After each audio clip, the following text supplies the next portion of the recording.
Malipayong dayong kilom-kilom Subo, Kabisayan ug Mindanao uban ni Dr. Iris ug ni Sibi diri sa Bukirang Barangay sa Kasili sa Konsolasyon. Kini si Leo Lastimosa. Magpasalamat nga sa makausapa inyo ming gipadayon sa inyong tagsa-tagsa ka mga Pinoyanan. Ang atong sugilanon karong hapon ang uluhan og paglingkawas. Doon natay duha ka higante nga personalidad nga ihulagway karong hapon sa nagkalilain nga porma sa ilang paglingkawas sa mga kakulian, sa mga krisis nga ilang nahiaguman. And hopefully, makaangkon ta og pagtulunan sa managlahi nila nga mga paagi sa paglingkawas. Pero sa dili pa, mangahas ko sa pagsugilo ninyo sa akong kaugalingong sugilanon sa paglingkawas. Ang labing seryosong kaso nga akong giatubang mao tong kasong libelo ni gipasaka ni Gobernador Gwendolyn Garcia batok nako in 2007. Nakonbikto ko sa Regional Trial Court, nakonbikto ko sa Court of Appeals, finally naabsuelto ko sa Korte Suprema, pero naabtan og 16 ka tuig ang kinatibuk-an nga paghusay sa kaso. Sa pagpasaka og kaso nako, daghan kay nisungog-sungog nako bantay kaliyo ipapriso jud ka ni Gwen Garcia. Di gyud kaniya pasayloon. Ni sukol nangahas man kapag sukol niya bantay lang ka. Siya'y labing gamahan ng politiko karon din sa Subo, way makapugong niya sa pag-apiki nimo.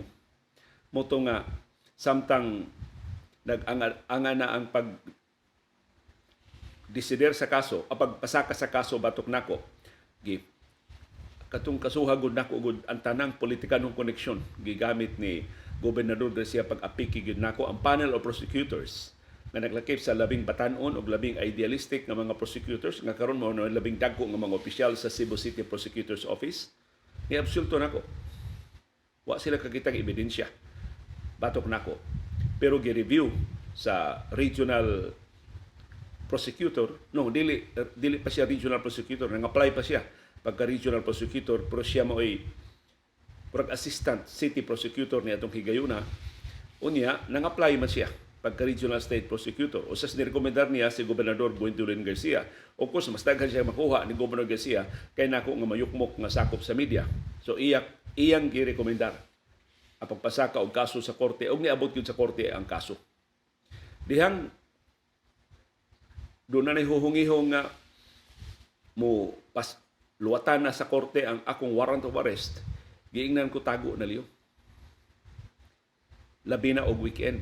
So, Biyernes, Sabado, Domingo, tago, ayaw pakita. Kay binuangan ka ana, isyuhan ka warrant of arrest niya, i-serve ang warrant ana mga adlaw. Aron nga di ka makapiyansa.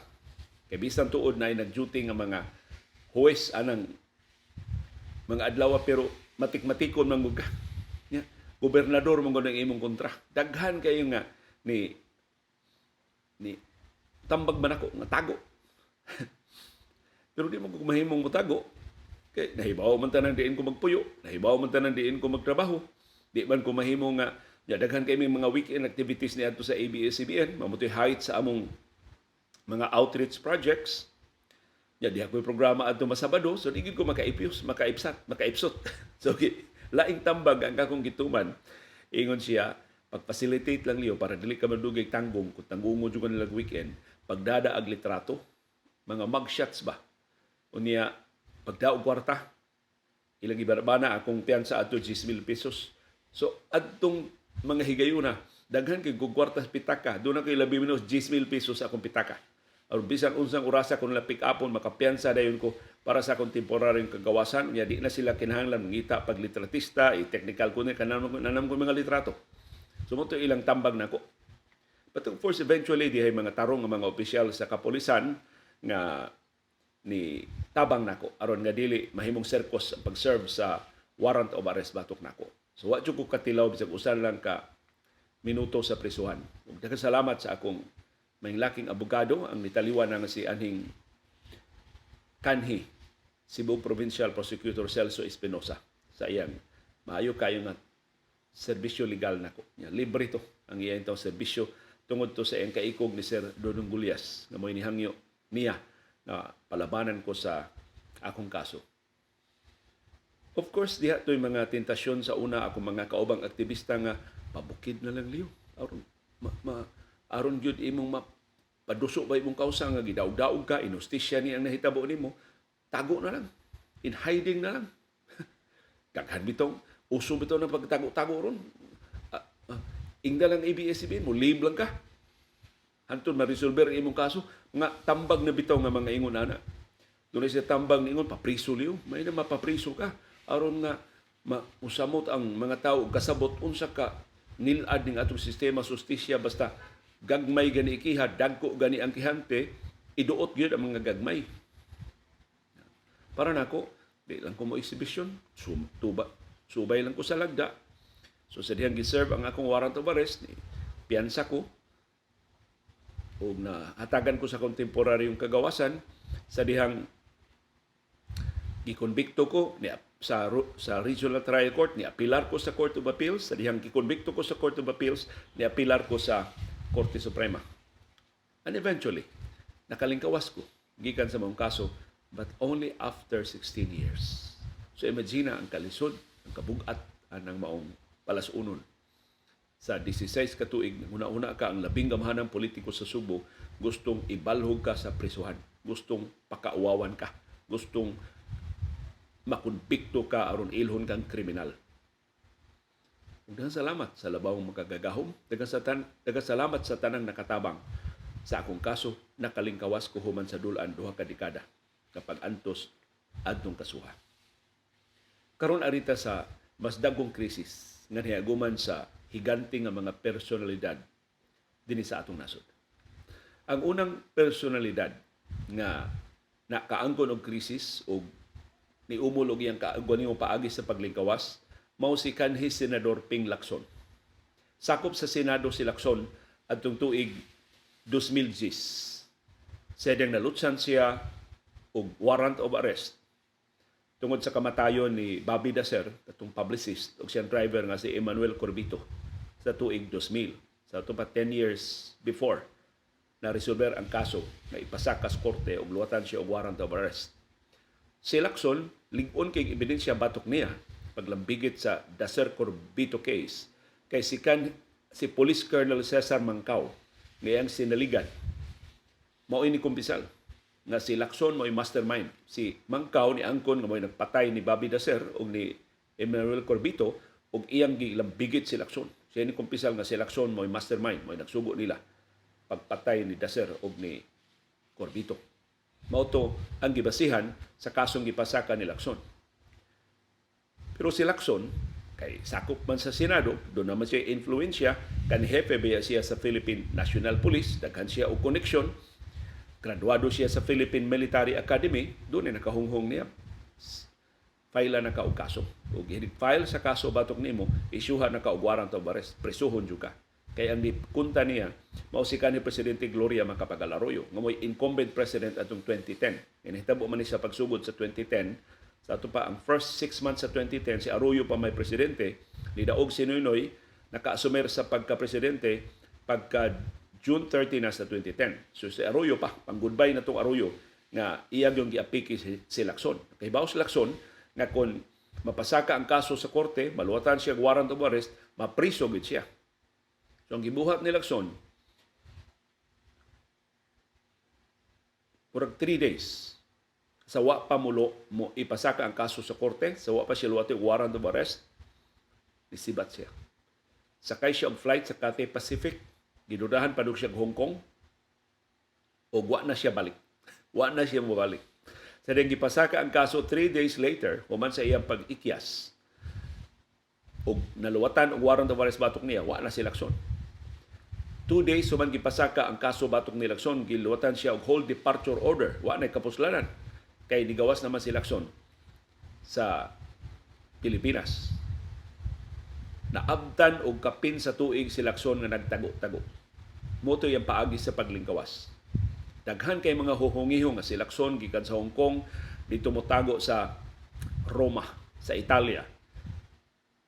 Doon ay niingon nga si Lacson, human dito nagpakaroon nga ni sibat sa Hong Kong, dibalik din sa ato, ug niara magtago-tago sa Pilipinas. In fact, usa sa mga lugar na gikataho, wa gyud nako ni makonfirmar, hinaot maka-interview ko balik ni kanhi Senador Ping Lacson. Kay murag mudagan man siya balik pagka-senador sa eleksyon sa sunod tuig. Ako gini siya pangutan-on tinuod ba na diri siya magtago-tago sa siyudad sa Mandaue. Daraghan kay kung kasaliga mga tinubdan suod kay Lacson ingon si Lacson mao tong wa ikita kay samtang dito gituuhan dito siya sa gawas sa nasod, gialarma siya sa Interpol. So ang International Police Organization nagsige pangita ni Ping Lacson sa mga nasod nga giingon nga dito siya nitago. Wa gyud ikita si Lacson. Wa gyud siya madakpi sa Interpol. So yung pagdakop sa Interpol nga diri ra man di kuno siya sa siyudad sa Mandaue. Ug si Lacson wa gyud motug-an diin siya motago. Ipakita si Lacson dihang si Noynoy Aquino na ang presidente, di na si Gloria Macapagal Arroyo. Pagpakita niya, giingon nga ang iyang flight gikan sa Hong Kong, diri tugpas sa Mactan, yung gikas Mactan, isakay siya o private plane padung sa Manila. Pero daghan nagsulti si Lacson, diri ra sa Subo. Wa mo tago sa ubang kanasuran. Usa sa mga indications nga nung wa masakpi si Lacson, ang iyang kumpisal, maybe ira itong komedya pag-interview, usa ka sunod siyang nakatunan sa iyang kapin sa usa ka tuig nga pagtago, mao ang pagpanluto. Kamao kuno siyang muluto. Kay sigon sa iyang mga higala, kahibaw si Lacson, ang labing epektibo nga pagtago, mao ang dili pagawas. Kay kung mugawas ka, gikan sa imong gitaguan, dako, mapilo-pilo sa makadaghang higayon ang risgo na doon na magkakita nimo. Na doon na makahimungawong nimo. So, ang labing epektibo kuno nga pagtago, mao ang pagpili og bay nga wa gyud nagtuo nga anha kamo tago, imong higala ang dili nimo bay, dili kay tag iya sa bay, imong higala ang tag iya sa bay, pero wa gyud may expect nga anha kang baya mo tago, nya ay gyud gawa sa bay. Kung mo gawa sa bay, incomplete disguise. Na di gyud ka mailhan. So posible ba na si Ping Lacson diriras bay sa siyudad sa Mandaue, nya aron di siya mogawas, nakat-on siya pagluto. Pila sa tukakananan ang kapin sa usa ka tuig niya nga pagtago-tago. Si Lacson gisungog siya mga kauban sa Senado. Nganong nitago man ka? Unsa may rason nitago ka? Ang una niyang rason kay di gyud siya pasayloon ni Gloria Arroyo. Prisuhon gyud siya ng Arroyo kay suko man kay si kanhi Presidente Gloria Macapagal Arroyo niya. Ang ikaduhang rason ni Lacson mao natambagan kuno siya sa iyang abogado. Ang iyanong abogado nakakita og kaso nga nahukman sa Korte Suprema nga ang usa ka sinumbong bisan magtago-tago pa makahimo pag-file og pleadings sa pagtubag sa iyang mga kaso. Ug mao kuno to'y gigamit ni Lacson. Samtang nagtago-tago siya, ang iyang mga abogado din sa Pilipinas nagsige og file og pleadings na nag-question sa iyang arrest warrant, nag-question sa kaso nga gipasaka batok niya. Ug in fact, sa wa pa mo pakita si Lacson pagbalik dinhi sa Pilipinas, ginullify na ang iyang arrest warrant o gibasura na ang kasong kriminal batok niya. Giabsulto na siya silbi. Bisag wa siya mahusay, gibasura na ang kasong pagpatay nilang Daser og ni Corbito na gipasaka batok niya. So, naingon si Lacson, maunay rason. Ngano nga nangisog siya tago, kay gipasaligan siya sa abogado nga bisan magtago-tago siya, maka-file siya og pleadings. In fact, mao iyang gibuhat o mao nakapa wagtang sa kaso nga gipasaka batok niya. Pero daghan karon ang mo question ni Lacson, tighimo siya balaod unya may kay siya molubag sa balaod. Dagan siya presidente, karon bubalik na siya sa dagan pagka senador. Unya may kay siya mo ipsot sa atong sistema sa hustisya. Pagkasalig pa kataan ng Lacson. Pero mao na iyang paagi sa paglingkawas. Ang ikaduhang higante na personalidad na atong hisgutan nga doon sa iyang kaugalingong paagi sa paglingkawas, mao si kanhi Presidente Gloria Macapagal Arroyo. Pila lang kabuan human nahibalik si Lacson dinhi sa Pilipinas. Ug pila kabuan human napupos ang iyang termino o maybe kapin sa tuig human napupos ang iyang termino sa pagka-presidente, dakpunon si kanhi Presidente Gloria Macapagal Arroyo. Kay si kanhi Presidente Noynoy Aquino nangisog man to pag-ayo. gipapriso niya sila si Enriles, si Bong Revilla, Jinggoy Estrada ug si Arroyo. Pero si Arroyo mas ngilngig magkoneksyon kay ni Lacson. So sa dihang giluwatan si Arroyo og hold departure order, iyang gisugo ang iyang mga tinudlo sa Korte Suprema, kaya ang mayoriya sa mga maestrado sa Korte Suprema iyang mga tinudlo. In fact, ang Chief Justice ni atong higayuna si anhing Renato Corona, midnight appointee ni Arroyo. Gidali-dali siya tudlo ni Arroyo, dayon kapupo siya ang termino sa 2010. Moto isa sa question ni Noynoy Aquino. Og si Corona og ang mga maestrado sa Korte Suprema nga mga tinudlo ni Arroyo, ni dali-dali og pagawas og desisyon nga na-question sa whole departure order. Kung niingon ang Korte Suprema, mahimo si Arroyo nga mugawas sa Pilipinas kay way kaso nga gipasaka ang gobyerno batok niya. So, gin-nullify sa Korte Suprema ang whole departure order nga giluwatan sa Department of Justice batok ni kanhi Presidente Gloria Macapagal Arroyo. Pero sa mugawas na unta si Arroyo, gipugnan siya ni kanhi Justice Secretary Leila de Lima. Motong nga ni-file na sa petisyon ang kampo ni Arroyo ngadto sa Korte Suprema after pipila lang kaadlaw perti paspasa sa Supreme Court. So nagduda ang administrasyon, mga sinugo gini Arroyo ang mga maestrado. Diingon gi-reaffirm sa Korte Suprema ang ilang baruganan, gawas nun si kanhi Presidente Arroyo sa paggawas sa Pilipinas aron magpatambal kay nagpakaroon naman to sa Arroyo nga doon seryosong sakit sa bukog ug kailan siya tambalan ngadto sa gawas sa nasod.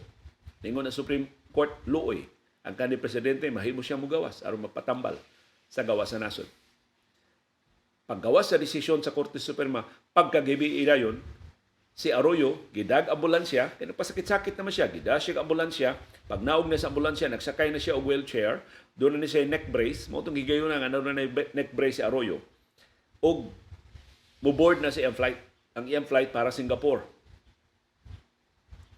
Dramatic ka itong maong development, niabot si dito sa airport si kanhi Justice Secretary Leila de Lima, nagda sa arrest warrant ni Arroyo. Nakugang ang kampo ni Arroyo, naay arrest warrant ang kanhi presidente ug naay search warrant ang kanhi presidente. Usa ka regional trial court niluwat og arrest warrant batok niya tungod sa kasong electoral fraud. Ang kanhi COMELEC chairman na si Sixto Brillantes niingon dunay kaso si Arroyo nga electoral fraud ug nalutsan siya warrant of arrest o di kagawas si Arroyo. Ug wa makagawas si Arroyo. Priso siya o ni hangyo nga i-hospital arrest lang. Kaya masakiton lagi ko siya. Pero diyang nakalinggawas siya paggawa ng Noynoy, ikalit lang gabas ko, guwa nagi, bisan gamay na latimaan sa sakit sa bukog. Si kanhi Presidente Gloria Macapagal Arroyo. Sumuti yung paagi sa paglingkawas. Yung gigamit ang tanan ng mga influensya, maayo na lang na abtan gihapon siya sa taas nga kamot sa balaod. I don't know, na ko kasubay. Ako niyang i-research kung doon na tayo higayon. O kung doon na makapahibaw na to, makagiya na to. Kung saan nahitabo atong kasong electoral fraud ni Arroyo. Pero sa kadaghan ng mga abogado, o sa kadaghan ng mga huwes nga tinudlo, sa kadaghan sa mga maestrado sa Korte Suprema nga siya mo ay nagpahimutang, di ta mahibong kung hasta ni atong kasuha na kaipsot si kanhi Presidente Gloria Macapagal Arroyo. Pero kadtong gibuhat ni Dilima ni Arroyo, maoy nakahimo nilang duha ng mga mortal nga kaaway. Pero kini silang duha pareha ning probinsya, pulos ni sila taga Pampanga. Kada kuno taga Pampanga doon na sila'y murag kasuod ba na maglabanay bisag unsa ilang mga partido. Pero tungod itong hitabua, si Arroyo wa agyod mosuwag tabang ni Dilima sa diyang giapike na siya ni kanhi Presidente Rodrigo Duterte.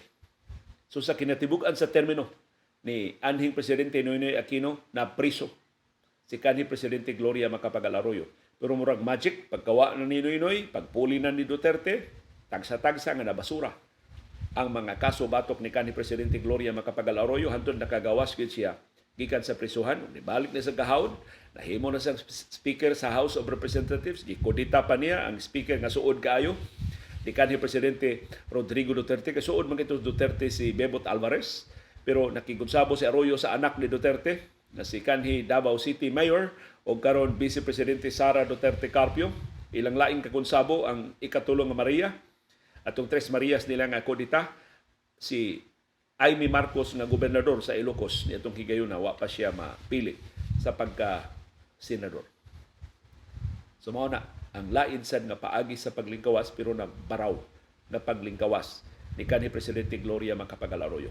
Gigamit ang tanan niya mga politikanong koneksyon pero na baraw siya sa ubang mga opisyal sa gobyerno.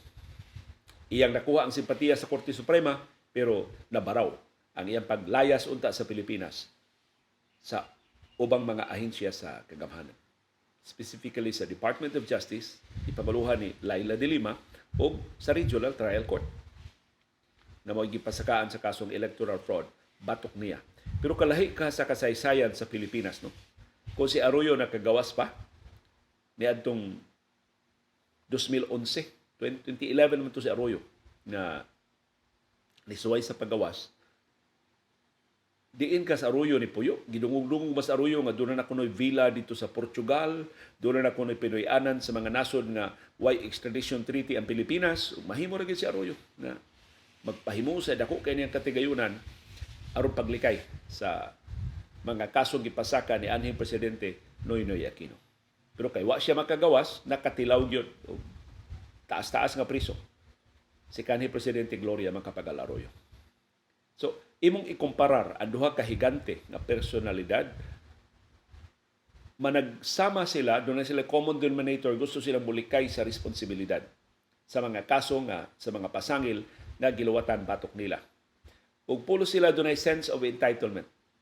Para nila, tungod sa ilang dako nga pwesto, dili sila ordinaryo nga mga silumbong nga mapugos sa pag-atubang sa proseso sa kaso.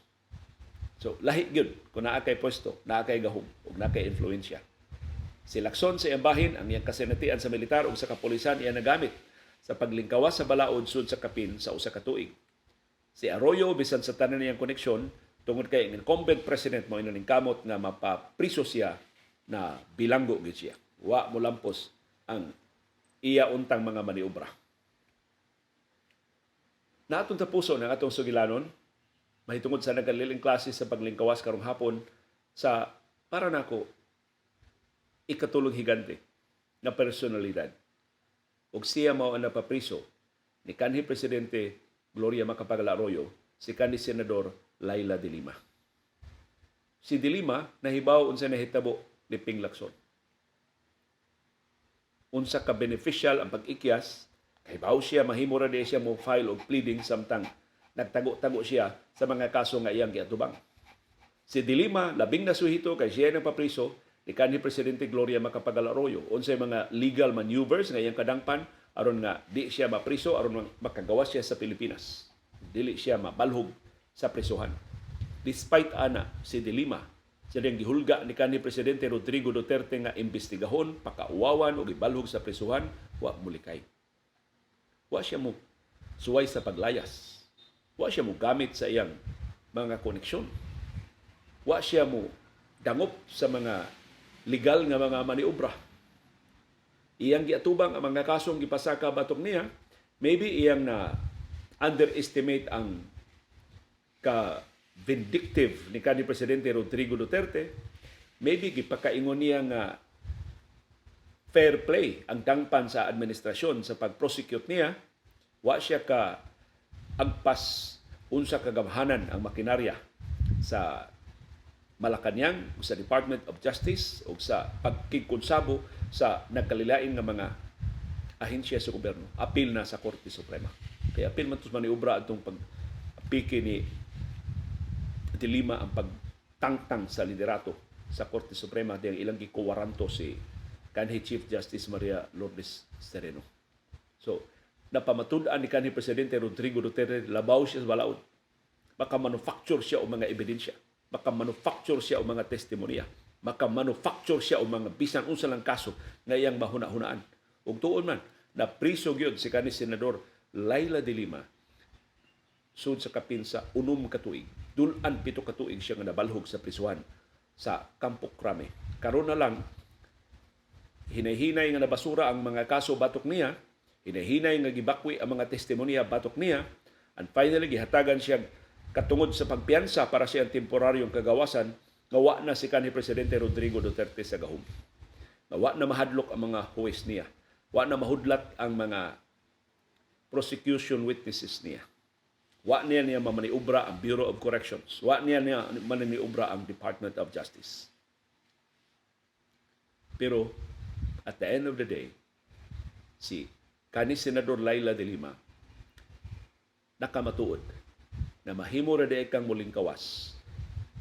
Bisan sa tanang pag-apiki, tanang pagpakauaw, tanang pagbinastos batok niya, pinagi sa pagsubay sa mga lagda ug sa pagsalig na dunay ligdong na mga maghuhukom ug nga dunay kaangayan. Bisan dili perfecto, bisan daghan og buslot, bisan daghan og kakuwangan ang atong sistema sa hustisya. Nadagko kini mga krisis nga atong gipanghisgutan, ini mga higanting personalidad nga atong panghinganlan karong hapon. Kita sa atong kagamay, doon sa tay atong kaugalingon nga mga pagsuway. Doon sa tay atong kaugalingon nga mga krisis. Giyon sa manato sila sa paglingkawas. Palihog i-share ang inyong kaugalingon mga kasinatian diya sa atong comment box aron atong masumpay ining atong sugilanon karong hapon. Uban ni Dr. Iris o ni CB diri sa Bukirang Barangay sa Kasili sa Konsolasyon, kini si Leo Lastimosa. Magpasalamat sa inyong padayon nga pagsubay, pagsalig ug pagpaminaw sa atong panahon dayong kilom-kilom. Daghang salamat CB girl. Init naman bingbing no. Init na dayong kilom.